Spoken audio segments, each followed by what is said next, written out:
Bueno, perdón porque estoy muy mal de garganta. Llevo unos días muy mal y no se mejora.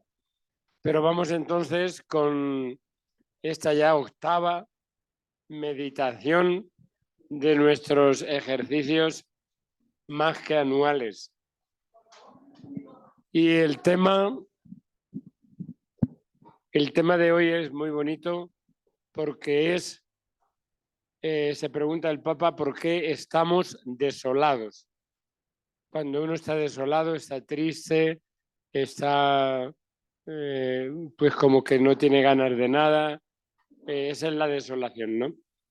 Lo contrario de la consolación es la desolación. Y el Papa nos invita en primer lugar a leer, es decir, a comprender nuestra propia realidad. Y nos dice, hemos visto lo importante que es leer lo que se mueve dentro de nosotros, para no engañarnos y quedarnos solo con lo externo. Y con la intención de no tomar decisiones apresuradas en la onda emocional del momento. Ustedes saben como yo cuántas veces en una emoción buena o mala tomamos una decisión de la cual al rato nos tenemos que arrepentir porque no es el momento, ¿no?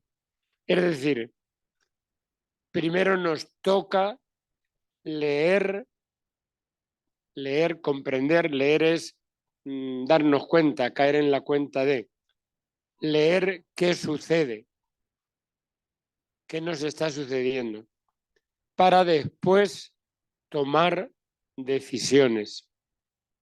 En este sentido, el estado espiritual que llamamos desolación, que es cuando el corazón todo está oscuro y está triste, esa es la desolación. Gracias.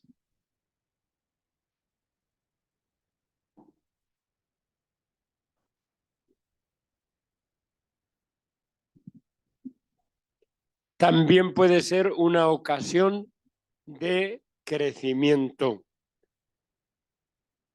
En este sentido es esa frase que decimos tantas veces, que Dios saca bienes de los males, que es capaz de sacar bienes de los males.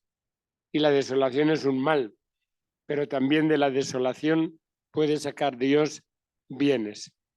De hecho, si no hay, esto es muy interesante, si no hay un poco o un poquito, podríamos decir, de insatisfacción, un poco de, fíjense que le pone un adjetivo, de tristeza saludable, una sana capacidad de abrirse a la soledad y de estar con nosotros mismos sin huir, corremos el riesgo de quedarnos siempre en la superficie de las cosas y de no llegar a tocar nunca el centro de nuestra propia existencia.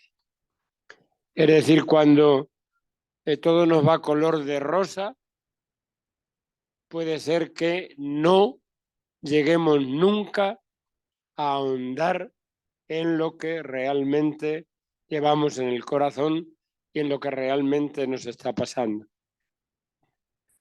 Por eso dice en el numeral 2, la desolación provoca una sacudida del alma.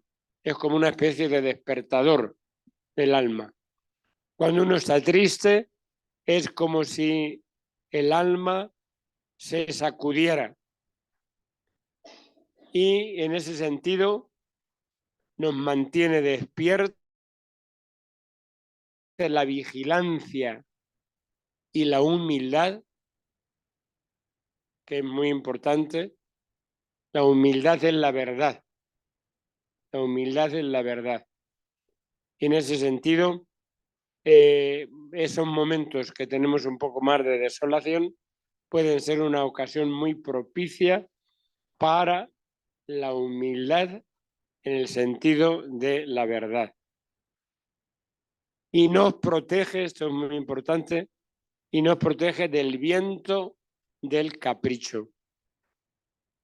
Muchas veces la vida la montamos de capricho en capricho y hacemos una vida caprichosa. Son condiciones indispensables para el progreso de la vida y, por lo tanto, también para el progreso de la vida espiritual. Los grandes santos han tenido grandes momentos de desolación. Y luego dice algo en el último puntito que es muy, muy importante.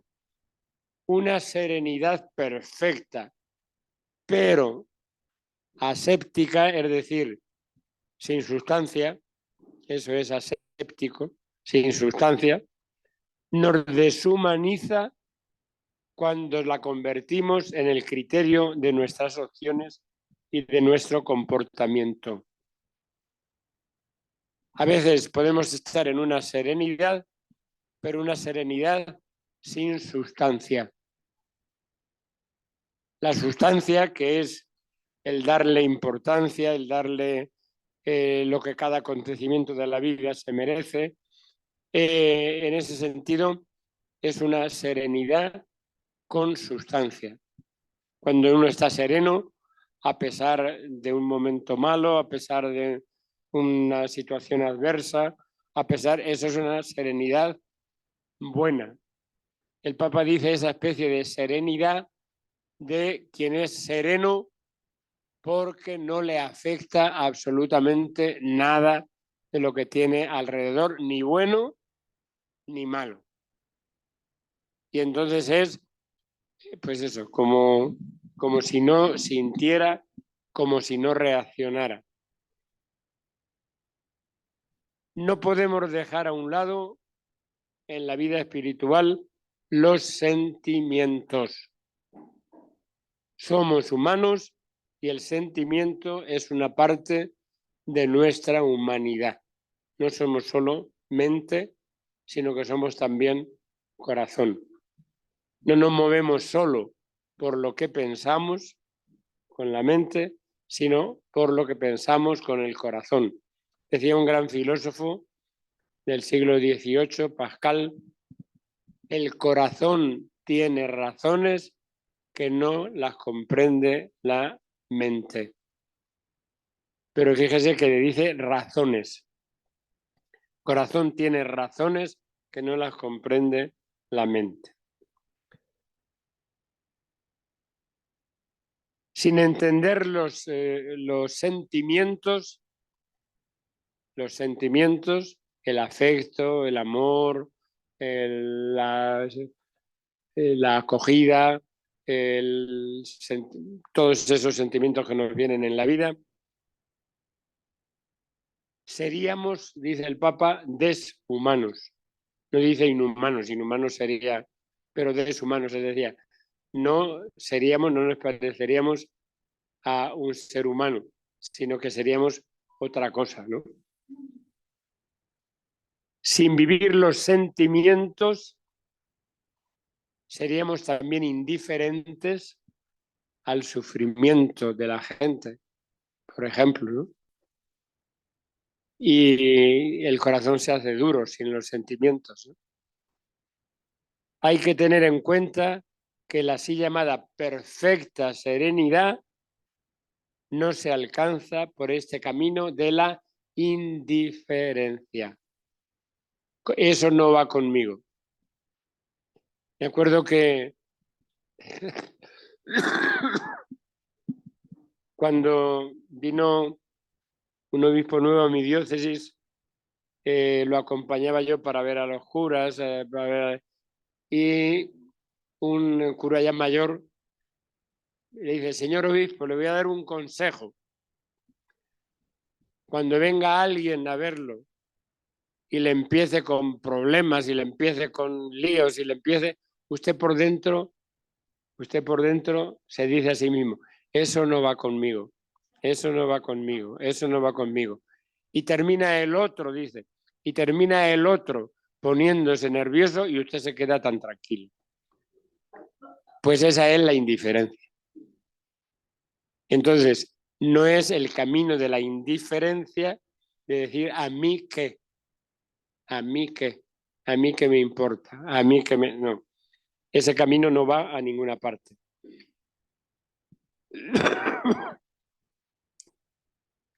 No se alcanza entonces la serenidad interior, no se alcanza por el camino de la indiferencia. Quédense con eso bien, bien, que es a mí que me importa, es la indiferencia. A mí que me importa, a mí me da lo mismo. Eso no va conmigo. Son expresiones de indiferencia. Entonces, por ahí no va la serenidad interior de los santos. Sería más bien un distanciamiento. Otra vez repite la palabra aséptica. La palabra aséptica es que ni sabe ni huele, decimos en mi tierra, ¿no? Esto ni sabe ni huele. Eso es aséptico, ¿no? Que no tiene entidad. Sería más bien un distanciamiento aséptico. Yo no me atormento en las cosas, yo tomo distancia, eso no va conmigo, allá él, allá ella, allá la situación, yo me quedo. Tenemos que tener mucho cuidado porque a veces agarramos ese camino y agarrar ese camino supone tantísimas veces no solucionar problemas de la vida que hay que solucionar. Supone muchas veces una especie de vivir en la luna, decimos también por mi tierra, vivir en la luna y pasar las cosas, pasar sobre las cosas como si fuéramos volando sobre ellas, ¿no? Hay que tener un cuidado enorme porque tenemos que meternos en la realidad y eso es lo que muchas veces da la desolación, que uno se siente triste, que uno se siente tocado, que uno se siente un poco incluso herido incluso, ¿no? Esta especie de yo no me entrometo en las cosas, yo tomo distancia, esto no es vida. Esto es como si viviéramos, dice el Papa, en un laboratorio, encerrados para no tener microbios ni enfermedades. Ustedes saben que hay personalidades de este tipo.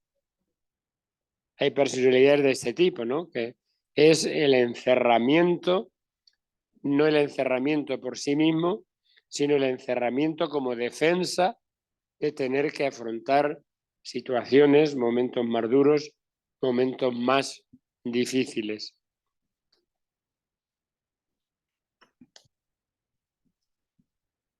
Para muchos santos y santas, esto es muy importante, la inquietud, esa especie de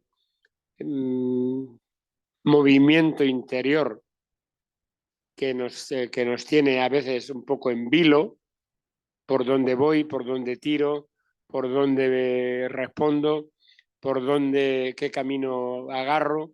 La inquietud ha sido el impulso decisivo para dar un giro a su vida. No la perfecta serenidad, sino la inquietud interior.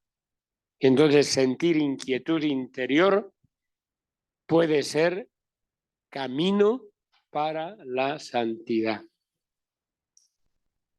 La serenidad artificial no funciona.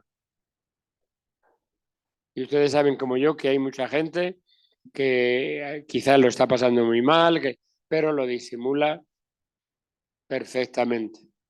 Esa es una serenidad artificial.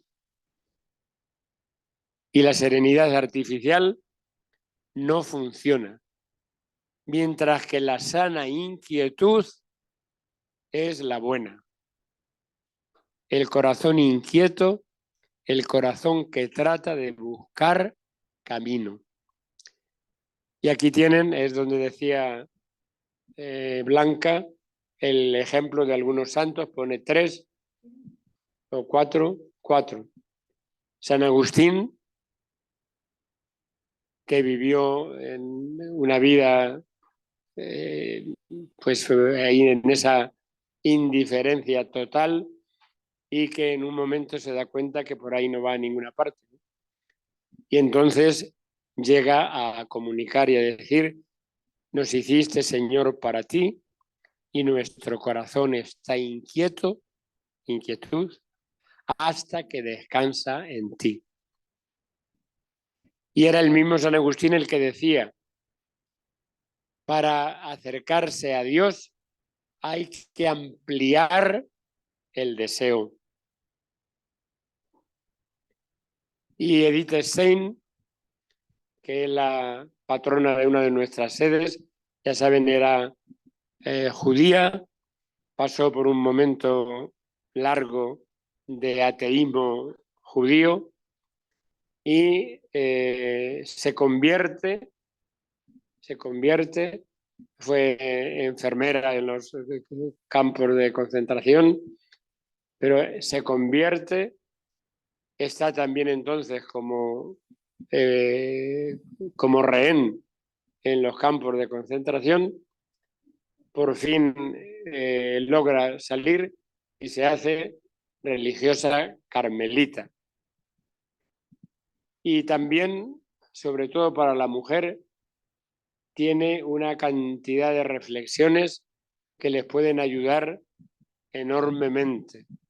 Ustedes busquen en cualquier sitio Edith Stein y verán qué feminismo ya, pero de primera calidad, un feminismo de primera calidad.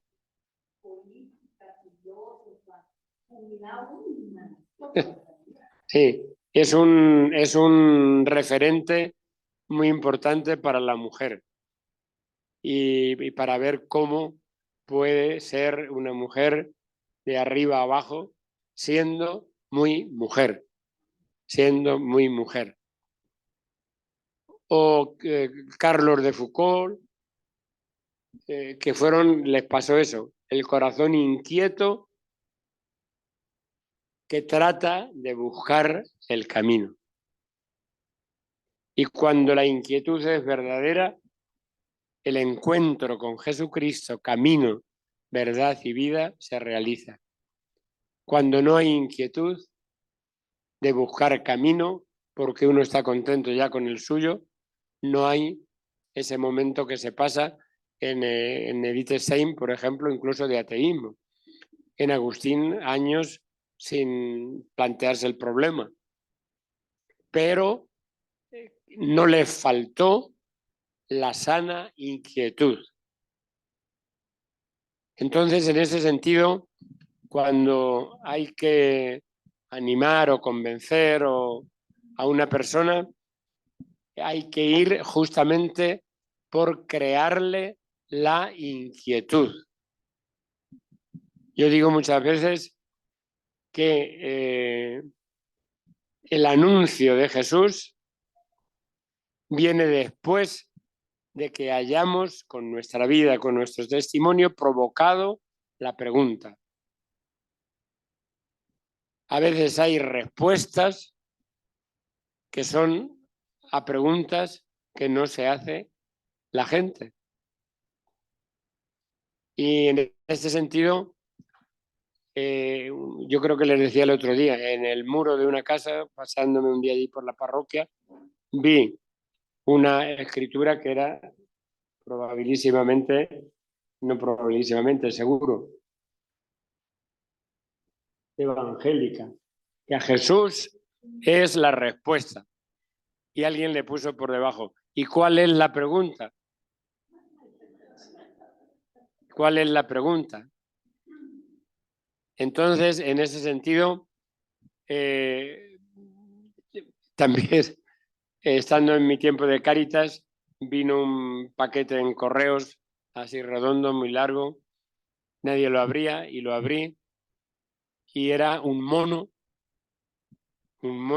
que además de cara de mono tenía cara de aburrido.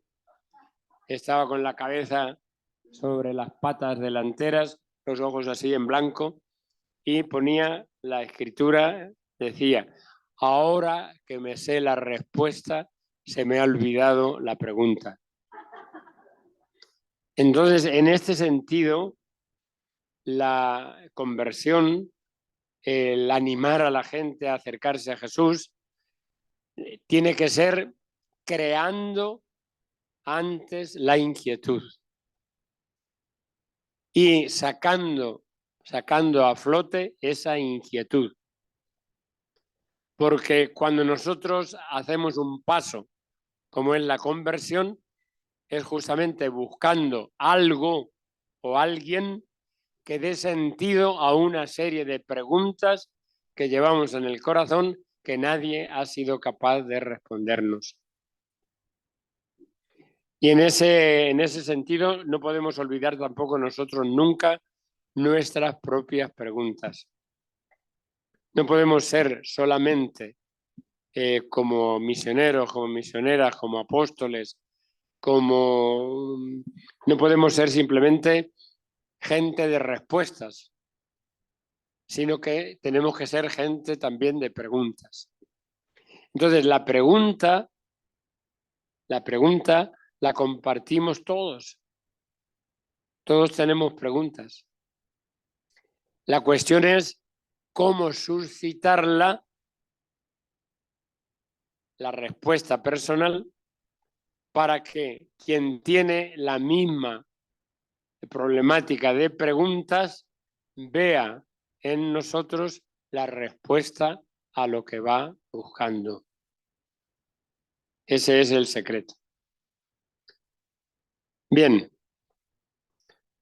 en este sentido, dice muy bien el Papa, las decisiones importantes no vienen de la lotería.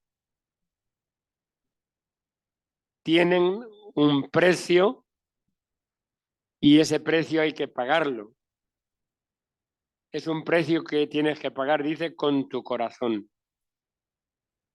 El precio de la decisión,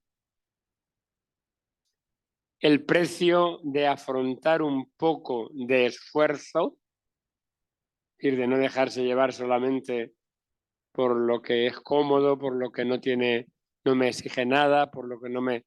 El precio de un poco de esfuerzo no es gratis, pero es un precio al alcance de todos. Todos debemos pagar esta decisión para salir del estado de indiferencia que siempre nos abate, nos deja un poco como sin ganas. Este es muy importante. Salir del estado de indiferencia, que en definitiva es un estado que nos abate, que nos deja como derrotados, ¿no? La desolación, continúa diciendo el Papa, es también una invitación a la gratuidad. ¿Por qué? Pues porque a veces la desolación, incluso cuando una trata de salir de ella, no sales.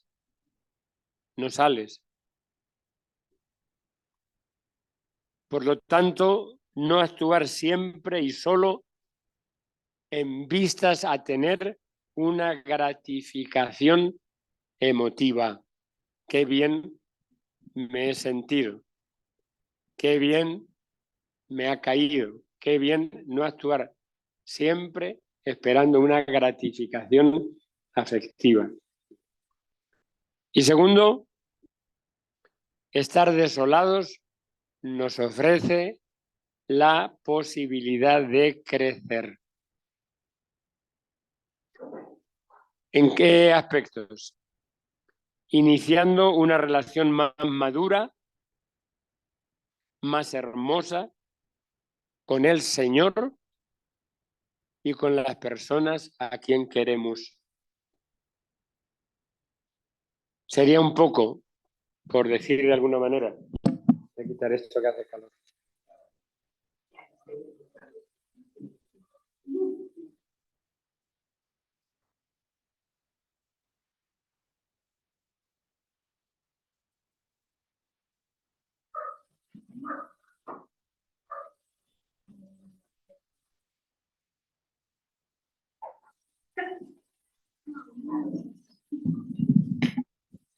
Por decirlo de alguna manera, sería la diferencia entre el amor de los novios y el amor de los esposos. ¿Mm? El amor de los novios y el amor de los esposos.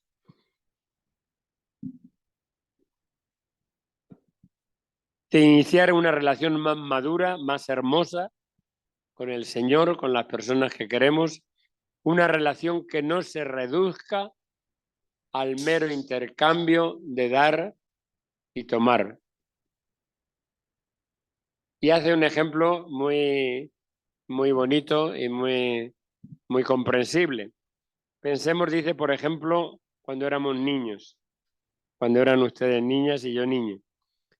Cuando somos niños, a menudo buscamos de los padres o buscamos a los padres para obtener algo de ellos, un juguete, el dinero para comprar un heladito, un permiso para salir con los amigos. Y así los buscamos no por ellos mismos, sino por nuestro interés. Y sin embargo, los padres son el don más grande. Pero esto lo vemos y lo entendemos no en nuestro tiempo de infancia, sino cuando vamos siendo mayores. Entonces pasa lo mismo en la relación con Dios, que este sentido de la grandeza y de la importancia de Dios en nuestra vida lo vamos entendiendo más cuando somos más mayores que cuando somos también niñitos, ¿no? Dice, vamos a pedir al Señor.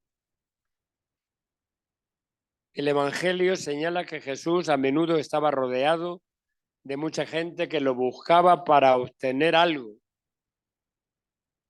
para obtener la curación, ayudas materiales, pero no lo buscaban simplemente para estar con Él.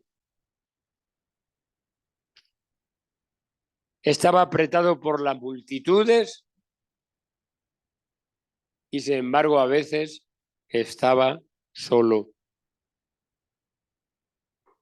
Algunos santos y también algunos artistas han meditado en esta situación de Jesús, que es muy importante. Podría parecer raro y real preguntar al Señor, ¿cómo estás?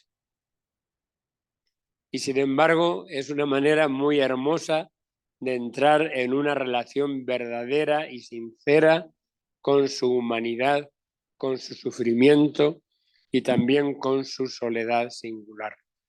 Señor, ¿cómo estás? ¿Cómo te sientes? ¿Cómo vas? Nunca lo hemos pensado eso, ¿verdad?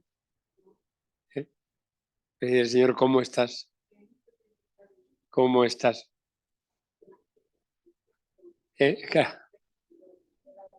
Claro, ¿cómo estás? Igual que le podrían preguntar los apóstoles, pues yo qué sé, cuando se reían de él los escribas y fariseos y tal. Señor, ¿cómo estás? No pensar solo en nuestra relación personal, sino en que hay muchas situaciones que al Señor le desagradan y que al Señor, por decirlo de alguna manera, le entristecen. una relación con Él, con el Señor, que ha querido compartir hasta el fondo su vida con nosotros. Y ese compartir hasta el fondo, en ese compartir hasta el fondo, entra también pues nuestro pecado, nuestra indiferencia, nuestra lejanía, nuestra rutina. A veces el fallo o la actitud que más puede dolerle al Señor de gente que ya está años en el seguimiento, como es el caso nuestro, es justamente la rutina. Y la rutina es perder, de hecho, las evidencias del seguimiento. Y seguir solamente por decir, si no, ¿qué voy a hacer? Es perder las evidencias del seguimiento. Y entonces, para mí, la rutina es una de las enfermedades espirituales más fuertes que podemos tener, que es el hacer por hacer, el hacer ya por costumbre, el hacer, pero sin sentir en el corazón que algo o mucho está cambiando.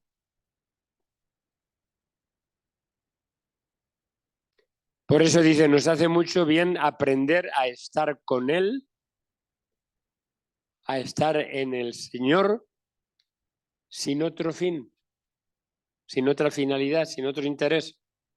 Estar con Él. Estar con Él.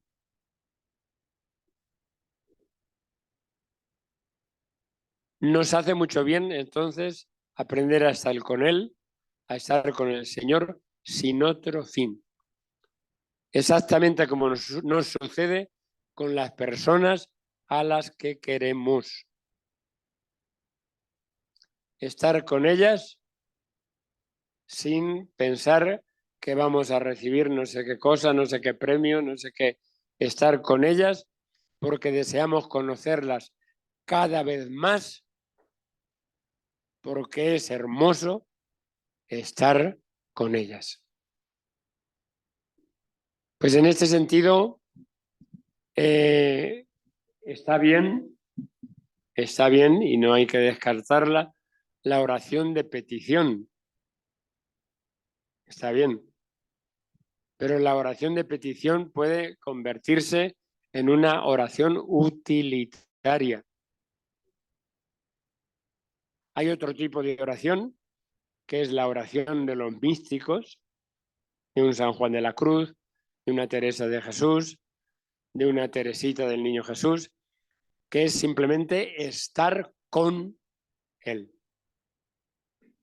Estar con Él.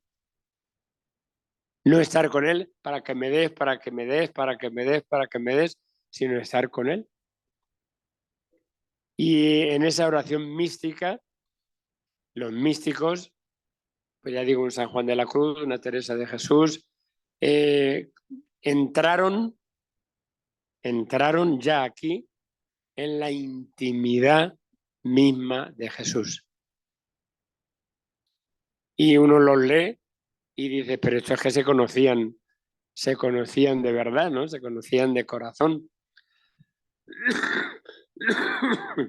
No simplemente en un conocimiento rutinario, ¿no? Se conocían de corazón. Entonces, en ese aspecto, la mística no está cerrada para nadie. La mística es un camino al que poder llegar y no está reservada para las monjas y para los frailes.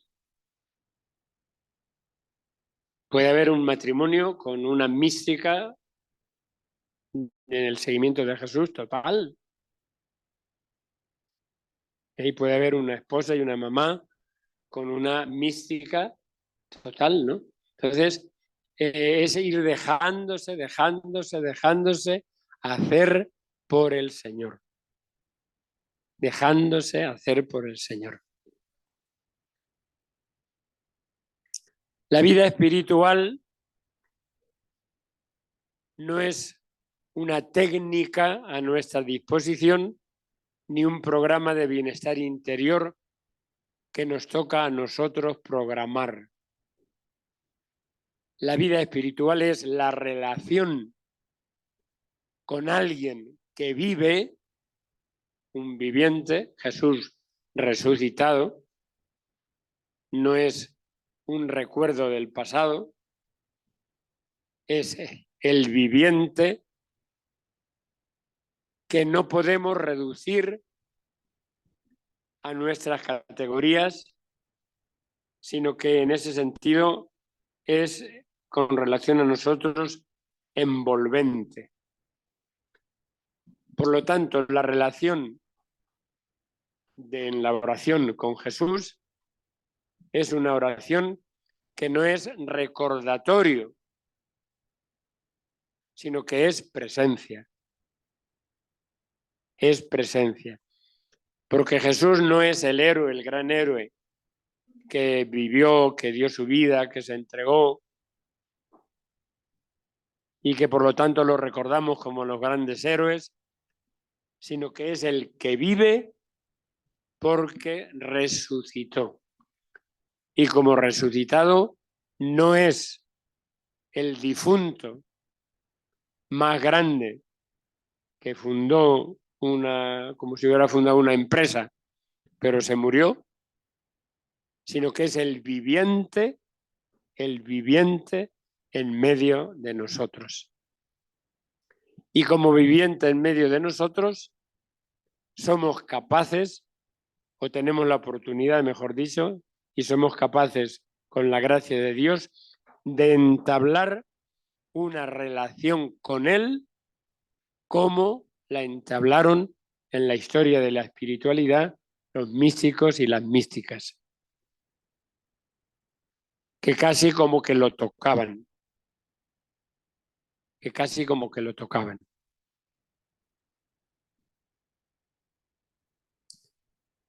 Bien, la desolación se convierte en la respuesta más clara a la objeción de que la experiencia de Dios sería como una forma de sugestión, una simple proyección de nuestros deseos. La desolación es no sentir nada, todo está oscuro, pero en la desolación tú buscas a Dios y entonces la desolación se convierte no en oscuridad, sino en una claridad que te ilumina el camino para llegar a Él. Tú buscas a Dios en la desolación. Y entonces la desolación se convierte en un camino de reencuentro con el Señor. Si fuera una proyección de nuestros deseos, siempre seríamos nosotros quien programáramos y siempre estaríamos felices y contentos como un disco que repite la misma música. Si fuéramos nosotros quien programáramos. En cambio, quien reza se da cuenta de que los resultados son imprevisibles. No es como él dijo, que ya estamos cansados de oírlo, porque lo estamos oyendo cada día y ya sabemos lo que viene después y lo que viene después y el tono que le sigue y el tono que le va. Experiencias y pasajes de la Biblia que a menudo nos han entusiasmado, quizás hoy, extrañamente, no nos suscitan ningún entusiasmo. Y lo mismo, de forma inesperada, experiencias, encuentros y lecturas a los que nunca habíamos hecho caso o que preferíamos evitar, como por ejemplo la experiencia de la cruz, nos dan ahora una paz inmensa.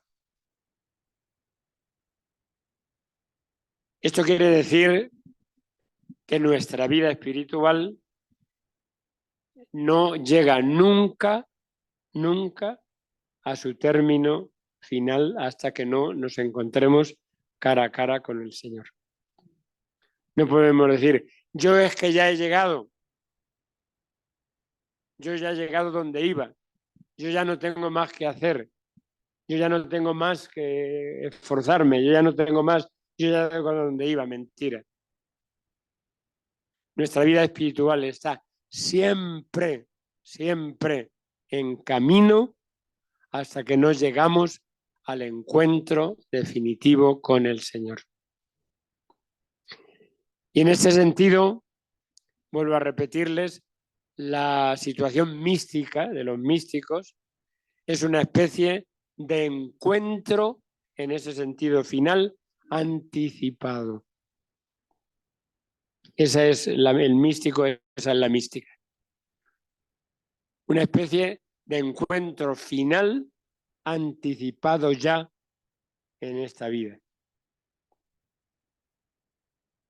Se diferencia de la ascética, que es que nos cuesta descubrir al Señor, nos cuesta descubrir su presencia, nos cuesta descubrir su voluntad. El místico llega a una especie de connaturalidad con el Señor y con su voluntad. Y en cierta manera el encuentro es un encuentro que anticipa en vida lo que va a ser para todos el encuentro final con el Señor. Por lo tanto, dice el Papa, no hay que tener miedo a la desolación. Llevarla adelante con perseverancia, no huirla. Y en la desolación, tratar de encontrar el corazón de Cristo, tratar de encontrar al Señor. Y hace una afirmación que nos la tenemos que dar como una pura verdad. La respuesta siempre llega. Ustedes saben como yo que estamos a veces años diciendo que no, que yo no me... que la respuesta siempre llega. Si en la desolación no caemos en la trampa de no seguir buscando al Señor. Porque la gran trampa de la desolación es no seguir buscando al Señor. Si no caemos en la trampa esa de decir ya, se acabó, la respuesta siempre llega. Frente a las dificultades, por tanto, nunca hay que desanimarse. Y dice el Papa ahí, por favor, como diciendo, no me sean testarudas o testarudos. Por favor, frente a las dificultades, nunca hay que desanimarse. Porque nos meten en una situación de falta de inquietud y por lo tanto de falta de búsqueda. Y entonces vienen incluso enfermedades mentales, ¿no? Vienen enfermedades mentales. Que yo ya no puedo, que yo ya no soy nadie, que yo ya no soy una especie de desestima total, una especie de decir, pues ya yo soy una porquería, no valgo para nada, no valgo. Y a veces ustedes conocen como yo mucha gente que se instala ahí de dificultades no superadas. De dificultades se instala ahí y ya no tiene el más mínimo atisbo de que pueda haber una solución para su vida. Entonces, afrontar la prueba con decisión, con la ayuda de la gracia de Dios, que nunca nos falta. Y de eso hay que estar siempre convencidos incluso en los momentos de desolación más grande. Buscar siempre, afrontar la prueba con decisión, con la ayuda de la gracia de Dios, que nunca nos falta. Si escuchamos dentro de nosotros una voz insistente que quiere distraernos de la oración, aprendamos a desenmascararla como la voz del tentador. El tentador es el diablo. Y no nos dejemos impresionar. Simplemente hagamos precisamente lo contrario de lo que la voz del tentador nos dice. Ya no tienes remedio. Ya no tienes remedio. Pues lo contrario es tengo remedio. Ya no tienes esperanza, porque ya has llegado donde ibas. Lo contrario es tengo esperanza. Entonces, en ese sentido, en la desolación siempre hay dos voces. La voz del tentador, que va para abajo, para hundirte, y la voz del Señor, que va para sacarte. Entonces, el Papa es bien claro, ¿no? Cuando viene el eso de decir, ¿pero qué estás haciendo si tú ya no puedes nada? Si ya te has hecho una inútil. Ese es el tentador. Entonces hay que reaccionar justamente con la contraria. ¿Cómo que no soy útil? Soy útil.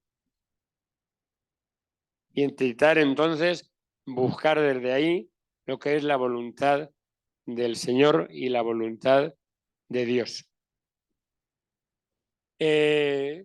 Entonces, la cosa es bien, yo creo que bien clara. Momentos de desolación hay siempre en todo el camino espiritual. Siempre, siempre. La cuestión no es que le voy a pedir al Señor que nunca esté desolado. Nunca esté desolada, no te lo va a conceder.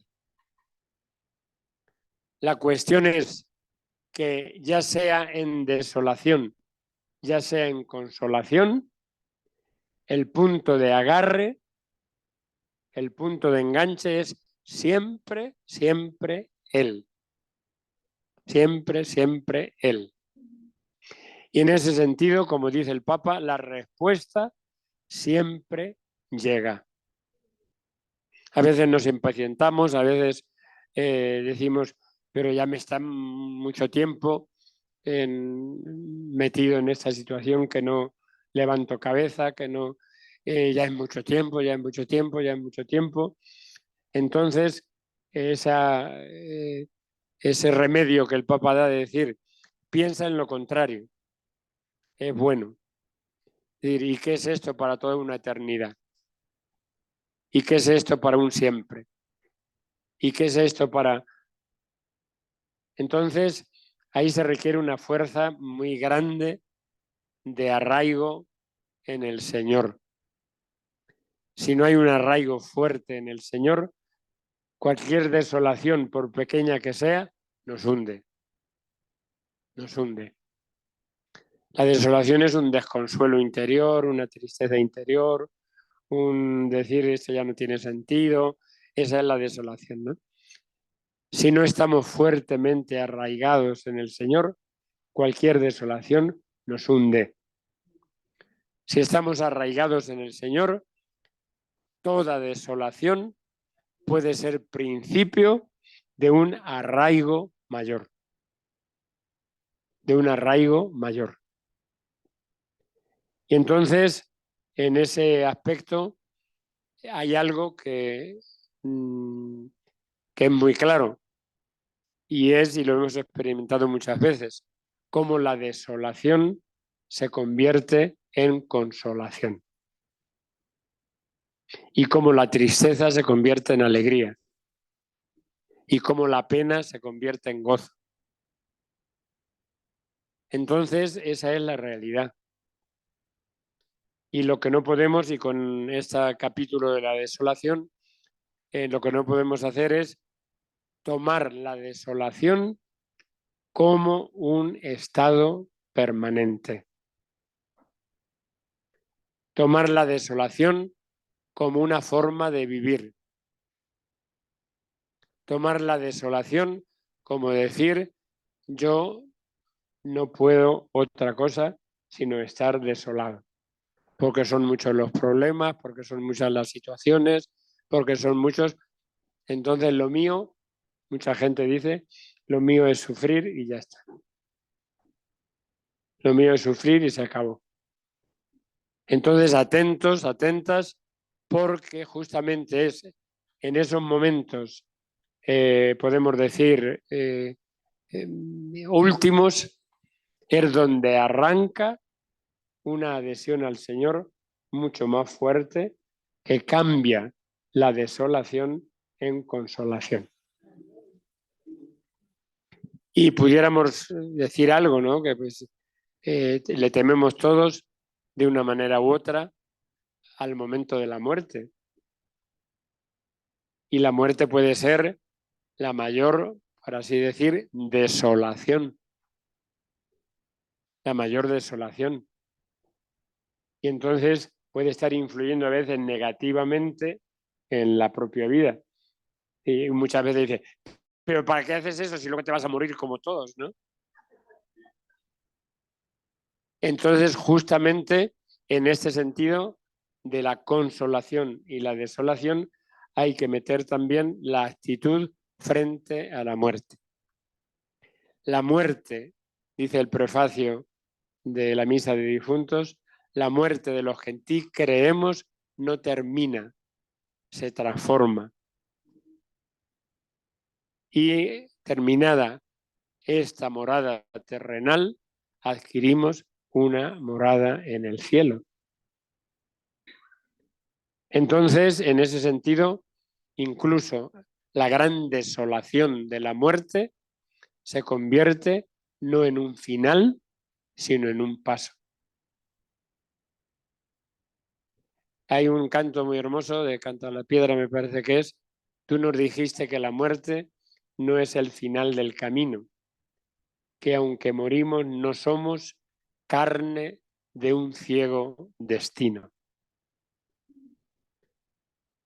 En ese aspecto, ya digo, la gran desolación pudiera ser la muerte, pero la muerte vivida desde Cristo Jesús es justamente el paso, es nuestra propia Pascua. Pascua significa, que ya saben ustedes, el paso, ¿no? Pues es nuestra propia Pascua. Y en ese sentido, aunque es triste, aunque es lacrimosa, aunque es... pero no podemos olvidar nunca que es el paso. Y por lo tanto, ni en esa desolación estamos solos. Ni en esa desolación estamos desamparados. Ni en esa desolación estamos, por lo tanto, tristes.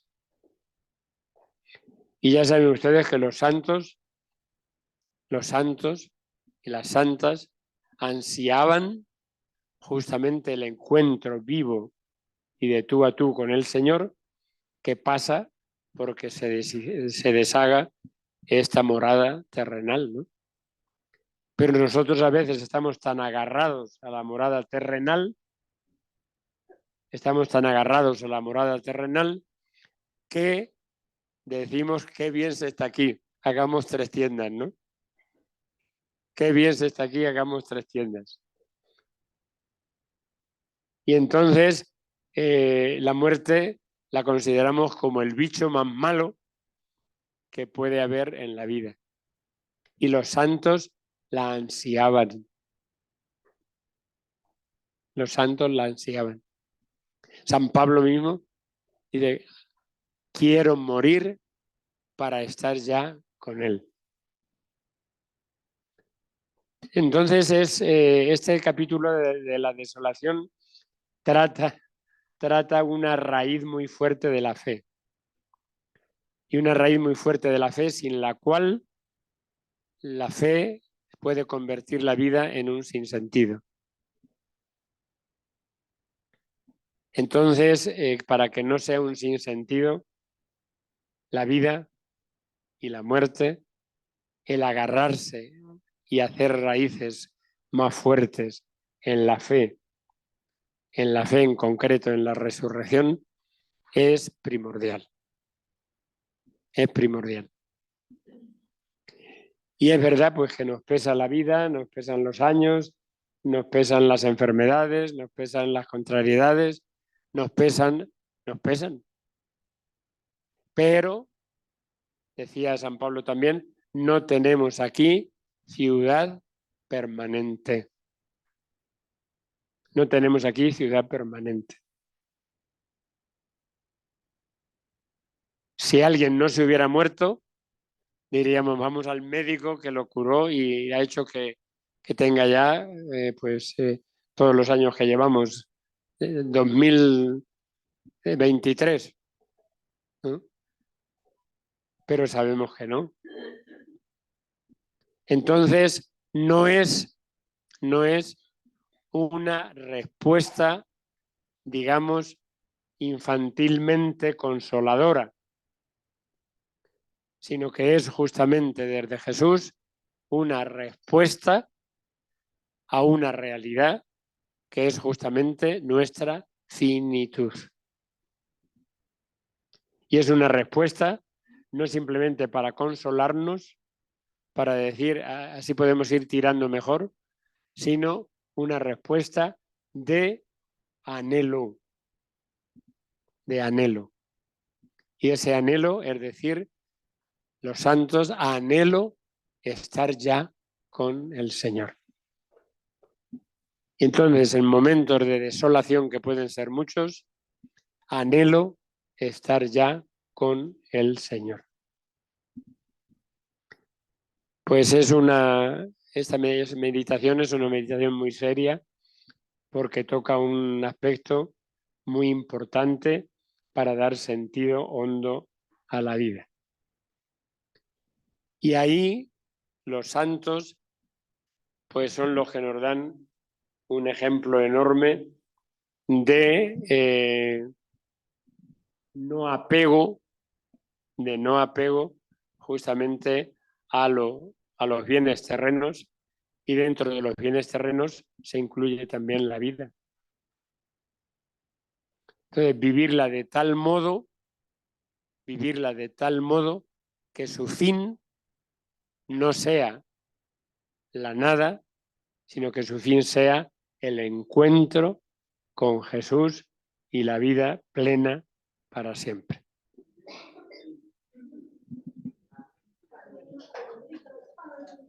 Sí.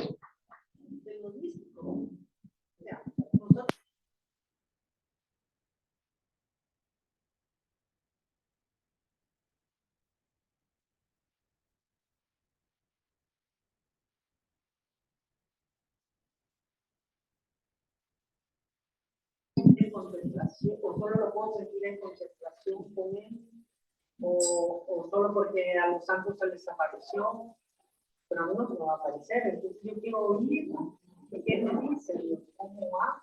Sí, pero ahí hay una respuesta muy fácil, y es que a la santidad estamos llamados usted, y estoy llamado yo, está llamada ella, estamos llamados todos. La santidad no consiste en las cosas extraordinarias que algún santo ha tenido. La santidad consiste en vivir la vida abiertos siempre a todo lo que significa el encuentro con el Señor más allá de la muerte. Y para eso una pregunta muy sencilla, pero que puede aprovechar mucho. ¿Cómo haría esto Jesús? Estoy en mi casa y está molestándome el nieto. ¿Cómo haría Jesús? ¿Dándole una bofetada? ¿No? ¿Echándolo a la calle? ¿Cómo haría Jesús? El cómo haría Jesús puesto en la cabeza y en el corazón para vivir cada día es un camino de santidad. ¿Cómo haría Jesús? Así de sencillo. ¿Cómo haría Jesús? Y ustedes saben cuantísimas ocasiones se nos presentan y eso es tan rápido, el cómo haría Jesús es tan rápido que no hay que pararse a leer un libro, a leer un capítulo de la Biblia, sino simplemente cómo haría Jesús. Me están fastidiando la vecina. ¿Cómo haría Jesús? Y entonces, poco a poco, que no se consigue de la noche a la mañana, es un proceso, y el proceso de los santos es que llegan a obrar como Jesús, sin costarles trabajo. Pero al principio cuesta, esa es la ascética. Al principio cuesta y dice, ay, me tengo que negar a darle una buena... Y cuesta, ¿no? ¿Y qué me sale? Pues ir a la vecina y tirarle un tirón de orejas y decir, usted es una indeseable, ¿no? Y entonces me lo tengo que reprimir. Me lo reprimo, no lo hago, me quedo ahí todavía. Eso es la ascética. Pero llega un momento en que cuando eso va progresando poco a poco, poco a poco, llega una connaturalidad.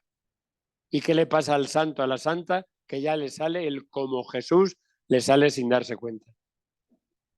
Y hacia ahí es hacia donde hay que ir tirando, sabiendo que es un camino largo, pero un camino que es posible para todos. ¿Cómo haría Jesús? Esa es la pregunta fundamental para ir avanzando en un estilo que va cambiando. ¿Cómo haría Jesús? Y entonces en las cosas sencillas de cada día, ¿no? Con los hijos, con el marido, con todos. ¿Cómo haría Jesús? ¿Le tiraría las orejas? ¿Le tiraría? No. ¿Cómo haría Jesús? En el perdón, en la acogida, en el ánimo, en el estímulo. ¿Cómo haría Jesús? Quédense con eso porque es muy importante. Ya.